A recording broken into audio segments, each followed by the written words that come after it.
up, everybody? Coming at you guys today with a cluster issue.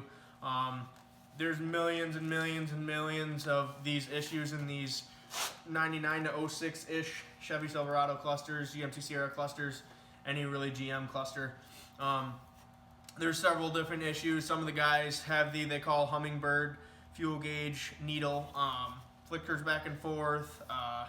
There's some guys that basically lose everything, or speedo doesn't work, or random stuff kind of just goes out.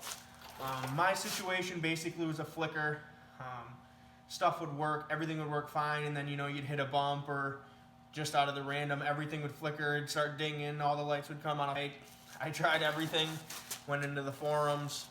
There's hundreds of guys that have different ideas and different opinions, and just buy a new cluster and throw a cluster in it and put a stepper motor in it, put all new stepper motors in it, get it rebuilt.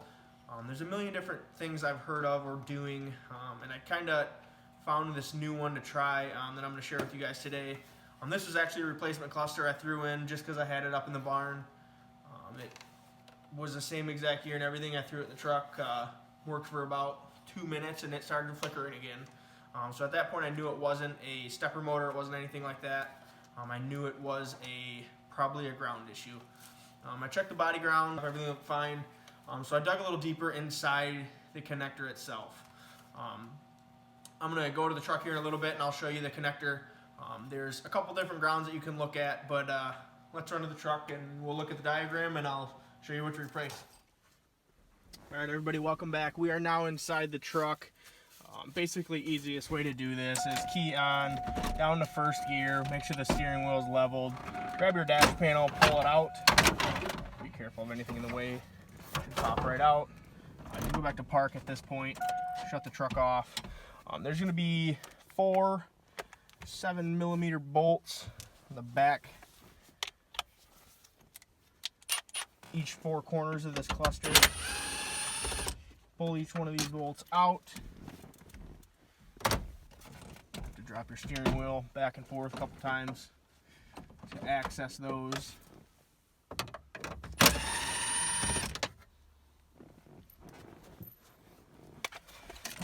Drop that lever again. Pulls out. At this point, your cluster should come right out. That harness that we're looking for is right on the top, so pinch the 2 tabs, pull it straight out. Cluster's now out, and what we're working with here is this connector right here. Stay tuned and I'll get you a diagram. Got the diagram for you guys to take a look at really quick. Basically what we're looking for, you got the plug right there. What we're looking for is pin A8 in the connector. It's a black and white wire. That is going to be the ground for the engine control module. There is several other grounds, but I have a feeling this is going to be the culprit here. These 2 other grounds, I think we can obviously access them later on if they need to be replaced. But let's tackle this one right here.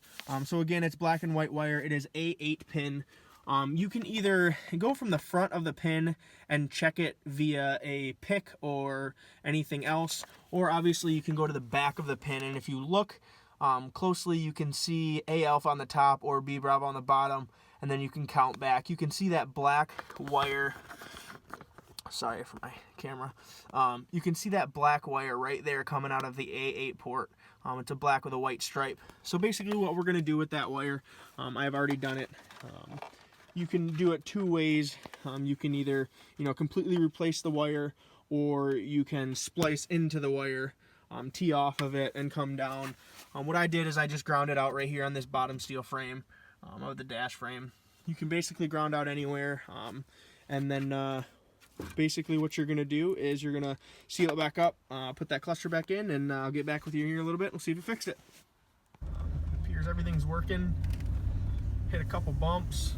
No glitches yet. I've always had the ABS and check engine light on, but hit a couple bumps like I said, and it appears it all is working.